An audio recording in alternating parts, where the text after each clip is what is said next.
E aí galera, beleza? Vamos nessa? Mais uma aula de física.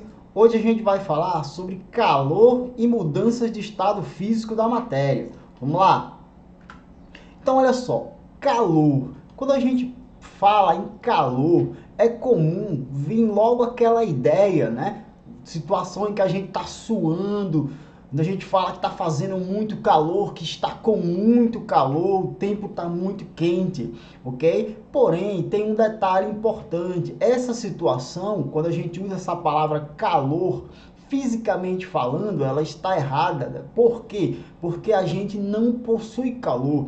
Tá? Nosso corpo não possui calor, nós possuímos energia interna, beleza? Então, fisicamente falando, usar o termo calor no sentido de ter, possuir, está errado. Vamos entender por quê. Olha só, a palavra calor na ciência, na física, representa uma forma de energia em trânsito.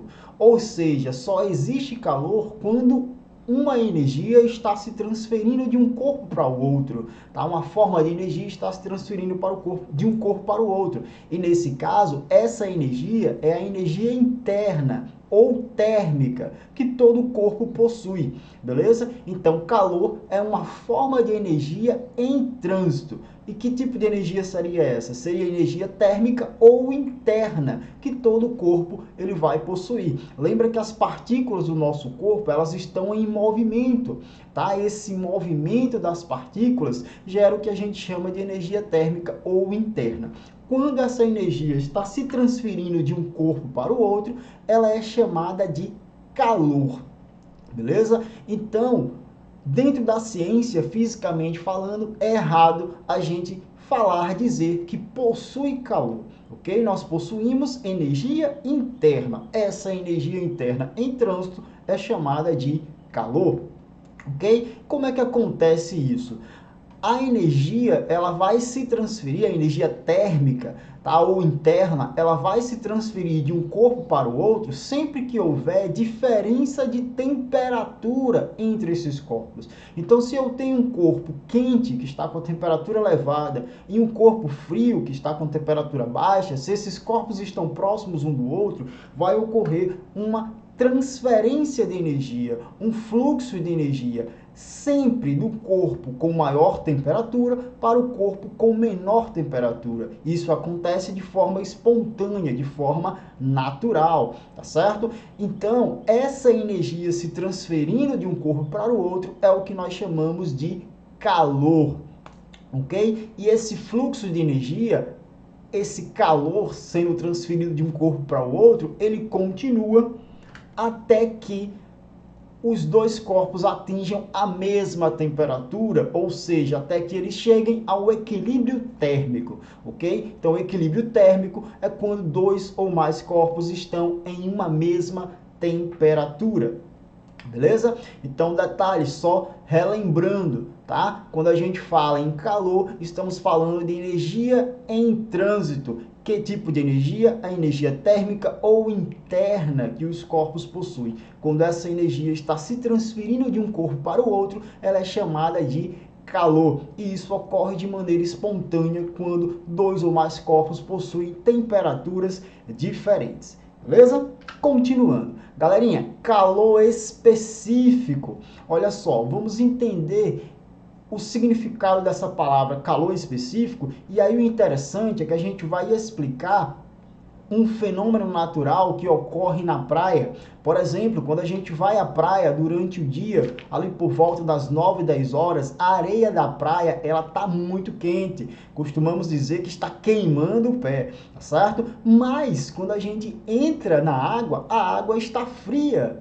E quando chega a noite, por volta das 5h30, 6 horas, acontece o contrário. A água está morna enquanto a areia está fria. Então, por que isso acontece?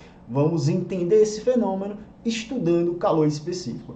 Galerinha, calor específico é a quantidade de calor necessária para elevar ou diminuir em 1 grau Celsius a temperatura de 1 grama de uma substância. Vimos no slide anterior que calor é uma forma de energia em trânsito. Então, quando essa energia ela está se transferindo para um corpo, esse corpo ele vai aumentar a sua temperatura, tá? E quando esse corpo está perdendo essa energia, a temperatura do corpo vai diminuir.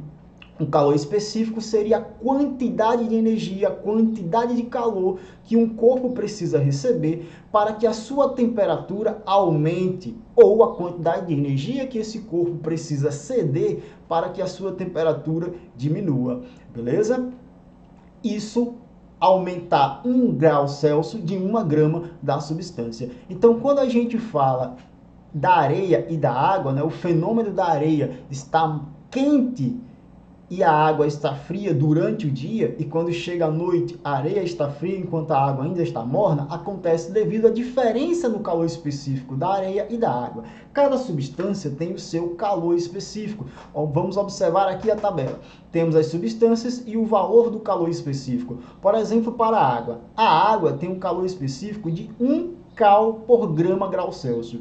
Cal representa caloria por grama grau Celsius, é a unidade de medida de calor específico, ok? Já o da areia é 0,2 cal por grama grau Celsius. Então, olha o que está acontecendo. A água tem um calor específico maior do que a areia, certo? A areia é 0,2, enquanto a água é 1. O que é que isso significa? Significa que a água precisa receber mais energia para que a sua temperatura se eleve, enquanto a areia recebe pouca energia e a temperatura se eleva, tá certo? Da mesma forma, a água precisa perder mais energia para que a sua temperatura baixe, enquanto a areia perde pouca energia para que a sua temperatura abaixe, tá? Então é por causa dessa diferença entre o calor específico da areia e da água que a gente observa esse fenômeno quando vai à praia. Durante o dia a areia está queimando o pé enquanto a água está fria,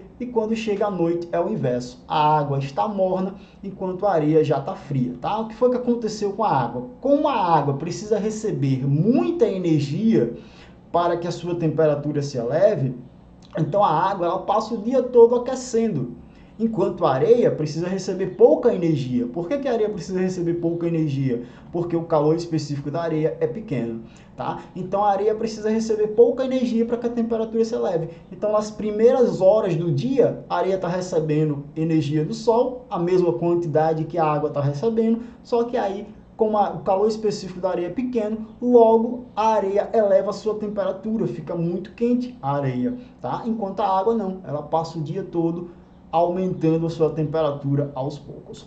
Ok, galerinha? Cada substância tem o seu calor específico. O ferro aqui, ó, já é um calor específico diferente, 0,1. Então o ferro ele aquece muito mais rápido do que a água e aquece mais rápido do que a areia também, ok? Quantidade de calor. Então nos slides anteriores a gente viu a definição de calor, vimos que os corpos recebem uma quantidade de calor, uma quantidade de energia chamada calor específico, e essa energia que o corpo está recebendo faz com que a temperatura desse corpo se eleve. Ou, para os casos em que o corpo está cedendo, perdendo essa energia, faz com que a temperatura do corpo diminua. Agora, como calcular a quantidade de calor que o corpo está recebendo ou cedendo, tá? E aí veja bem, apesar de que a gente fala da ciência que um corpo, o objeto, ele não possui calor, ele possui energia interna. Porém, é comum a gente usar a palavra receber ou perder calor, tá? Então usamos essa palavra porque é uma palavra popular, é comum no nosso cotidiano, beleza? Mas é importante lembrar que o corpo ele não possui calor, ele possui energia interna ou térmica. Essa energia térmica ou interna sendo transferida para um outro corpo é o que nós chamamos de calor, beleza? Mas podemos usar sim a palavra ceder ou perder calor. ok? Então, por exemplo, aqui eu tenho uma panela e a chama, né, da boca do fogão está aquecendo a panela, está fornecendo energia para essa panela, está fornecendo calor. Então, a quantidade de calor que essa panela ou a água aqui dentro está recebendo para levar a sua temperatura, né? Como é que a gente calcula essa quantidade de calor? A gente utiliza essa expressão matemática, o que representa quantidade de calor vai ser igual ao M, massa do corpo, o Czinho, calor específico, e o ΔT, variação de temperatura. Lembrando que ΔT, variação de temperatura, T2 menos T1, temperatura final, menos a temperatura inicial, ok? A unidade de medida. A unidade de medida de calor é o Joule, tá? Lembra que lembra que o calor é uma forma de energia. Tá? É a energia térmica ou interna em trânsito. Todas as formas de energia têm como unidade de medida o Joule, representado pela letra J, tá? Joule ou Joule, ok? Então, Joule representado aí pela letra J. Todas as formas de energia têm como unidade de medida o Joule. Nesse caso, para o calor, nós temos Joule ou caloria, tá? Uma outra unidade de medida de energia que é muito utilizado no caso do calor é a caloria, que tem como símbolo cal, ok? Mas na frente a gente vai ver um fator de conversão de Joule para caloria. Vamos fazer um exemplo, então? Olha só, um bloco de cobre de massa 50 gramas é colocado sobre uma chama e sua temperatura se eleva. Então, a temperatura aumentou de 20 graus Celsius para 120 graus Celsius. Sabendo que o calor específico do cobre é 0,09 cal por grama grau Celsius, determine a quantidade de calor transferida para o cobre.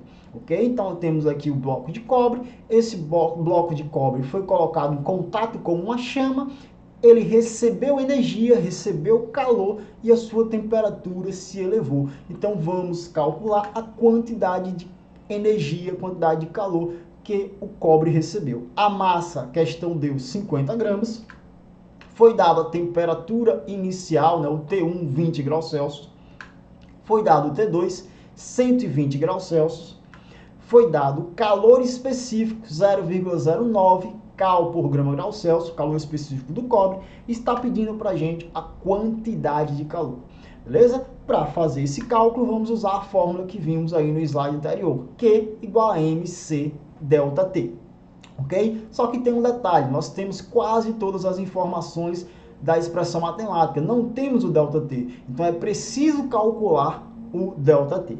Okay? Para calcular o ΔT, vamos usar aqui a expressão matemática, T2 menos T1, tá? Temperatura final menos temperatura inicial. O T2, temperatura final, é 120 graus Celsius. Então, 120 menos o T1, temperatura inicial, 20 graus Celsius, ok? Então, 120 menos 20, 100 graus Celsius. Então, o nosso ΔT é 100 graus Celsius. Agora já tenho todas as informações, é só substituir na fórmula. A massa, 50, tá? A questão deu, 50 gramas, a gente só usa um número, não precisa usar as unidades agora. Então, a massa, 50, vezes o Czinho, que é o calor específico, então 0,09, não preciso usar esse balaio de gato aqui da unidade de medida, usa só o número que representa o calor específico do cobre, 0,09. Então, 0,09 vezes o ΔT, 100, ok? Chegou aqui, a gente vai multiplicar tudo. Eu vou fazer passo a passo, mas vocês podem multiplicar tudo de uma vez só. Então, fazendo aqui primeiro, ó, o 50 vezes o 0,09. Então, multiplicando 50 vezes 0,09, eu vou encontrar 4,5. Tá? E aí repete o 100 e para finalizar a gente multiplica 4,5 vezes 100. 4,5 vezes 100, eu vou chegar ao valor de 450. Essa é a quantidade de calor que foi transferido para o cobre, 450 cal. Por que cal? Né? Porque eu estou utilizando a unidade de medida cal, que representa caloria. Aí a gente olha para o calor específico. Olha só, a unidade de medida do calor específico está em cal de caloria por grama grau Celsius. Então, se a unidade de calor que está aparecendo aqui, ó, é o cal, então no final eu vou usar o cal. Se tivesse aparecendo joule, né, o J por quilograma grau Celsius, então a unidade que ficaria no final seria o joule, né, o símbolo J. Como está aparecendo cal por grama grau Celsius, então a unidade de medida do calor vai ser o cal, caloria. Ok, galerinha? Galerinha, para que o vídeo não fique muito longo, eu vou parar por aqui e na próxima aula, no próximo vídeo, a gente dá continuidade com as mudanças de estado físico da matéria, beleza? Dúvidas é só procurar no WhatsApp. Valeu!